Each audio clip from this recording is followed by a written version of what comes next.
नमस्कार दर्शकों, आज की हमारी इस वीडियो में हम आपके लिए धर्मराज जी और संत एंड सांप की कहानी लेकर आए हैं। एक समय की बात है, एक गांव में एक ब्राह्मण अपने परिवार के साथ रहता था। उसके परिवार में उसकी पत्नी और एक पुत्र था। वह बहुत ही गरीब थे। उनके पास कभी कभी खाने को भी नहीं होता था। ब्राह्मण की पत्नी बहुत लालची थी। वह रोज रोज ब्राह्मण को भिक्षा मांगने के लिए भेजती रहती और कहती, कथा करने से हमारा पेट नहीं भरेगा। जब तक तुम भिक्षा नहीं लाओगे तब तक हमारा पेट नहीं भरेगा। पर ब्राह्मण धर्मराज जी की पूजा और कथा करता रहता। पत्नी के रोज रोज लज्जित करने पर ब्राह्मण एक दिन सुबह सुबह उठा और अपना झोला उठाकर उसने जंगल की ओर चल दिया। चलते चलते वह घने जंगल में पहुंच गया। अंधेरा हो गया। वह एक पेड़ के पीपल के नीचे बैठ गया। सुबह होने पर वह उठा तो पास के सरोवर पर स्नान करके वह आगे चला और दूसरे गांव में पहुंचा। गांव वाले उससे ना तो कोई कथा सुनना चाहते थे और ना ही कोई उसे भिक्षा दे रहे थे। वह दुखी होकर घूम फिर कर उसी पीपल के पेड़ के नीचे आकर बैठ गया। धर्मराज जी सब देख रहे थे और मुस्कुरा रहे थे। धर्मराज जी ने एक धर्मदूत को बुलाया और कहा, तुम उस ब्राह्मण के द्वारा कथा को श्रवण करने धरती लोक जाओ और वहीं पर उस पीपल के खो में रहना। तुम एक सर्प के रूप में ब्राह्मण के पास जाना। कथा समाप्त होने पर एक स्वर्ण मुद्रा उस ब्राह्मण को दान स्वरूप दे देना। धर्मराज जी के आदेश अनुसार धर्मदूत धरती पर आ गया। ब्राह्मण अकेले ही उस पेड़ के नीचे बैठकर कथा कर रहा था। सर्प भी कथा सुनने लगा। ब्राह्मण ने जैसे ही कथा समाप्त की, उन्होंने उस सर्प को देखा।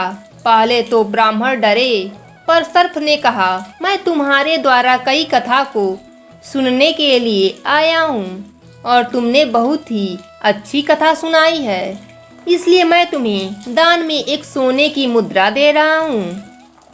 सर्प ने ब्राह्मण से कहा, तुम रोज यहाँ आकर कथा करना और मैं रोज तुम्हें एक सोने का मुद्रा दान स्वरूप दूंगा। और याद रखना कि तुम इस बात की जानकारी किसी को मत देना। ब्राह्मण मान गया। ब्राह्मण सोने का मुद्रा पाकर बहुत खुश हुआ। अब तो रोज यही का सिलसिला हो गया। ब्राह्मण धर्मराज जी का कथा करते और सर्प कथा सुनता। कथा समाप्त होने पर सोने का मुद्रा सर्प ब्राह्मण को भेंट स्वरूप देता। देखते ही देखते ब्राह्मण के घर खूब सारा संपत्ति हो गई। पूरे गांव में यह चर्चा होने लगी कि ब्राह्मण के दिन कैसे बदल गए। यह जरूर कोई गलत काम करता है। ब्राह्मण को लोगों की बातों से कोई फर्क नहीं पड़ता था।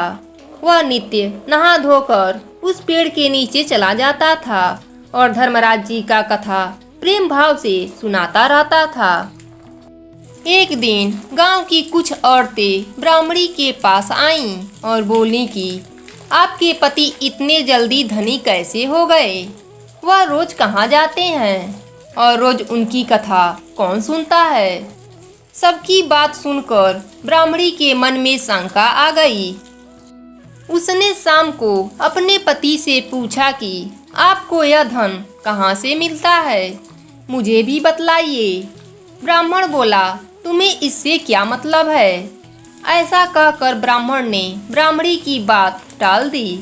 कुछ दिनों तक ब्राह्मण उसे टालता रहा, पर एक दिन ब्राह्मणी ने ब्राह्मण को मजबूर कर दिया। मजबूर होकर उसने अपनी पत्नी को सर्प की सारी बात बता दी, जिस वजह से उसकी पत्नी के मन में लालच जाग गया और उसने ब्राह्मण के खाने में नशे की दवा मिलाकर उसे खिला दिया और अपने बेटे से बोली, बेटा तुम उस पीपल के पेड़ के पास जाओ और उस सर्प को मारकर उसकी सारी संपत्ति ले आओ।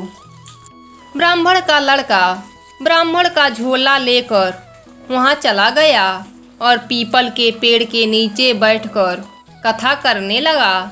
कथा पूरी होने पर वह नाग बाहर आया और उसको एक स्वर्ण मुद्रा देने लगा। तभी ब्राह्मण के बेटे ने कुल्हाड़ी से उस सर्प पर वार किया। धर्मराज जी क्रोधित हो गए और उन्होंने उस बालक का प्राण हरण कर लिया और ब्राह्मण को दिया संपत्ति भी छीन ली। उधर जब ब्राह्मण उठा तो देखा झोला गायब है, तो वह सब समझ गया कुछ गड़बड़ है। वह जल्दी जल्दी पीपल के पेड़ के पास गया और देखता है कि उसका लड़का वहाँ मरा पड़ा है। ब्राह्मण सर पीटकर रह गया और अपने मृत पुत्र को उठाकर घर लाया और अपने पत्नी से बोला, देखो, तुम्हारे लालच की वजह से हमने अपना इकलौता पुत्र गंवा दिया और हमारी सारी संपत्ति भी नष्ट हो गई। ब्राह्मणी भी रोती रही और कहती, धर्मराज जी, मेरी गलती को माफ कर दीजिए, पर बहुत देर हो चुका था।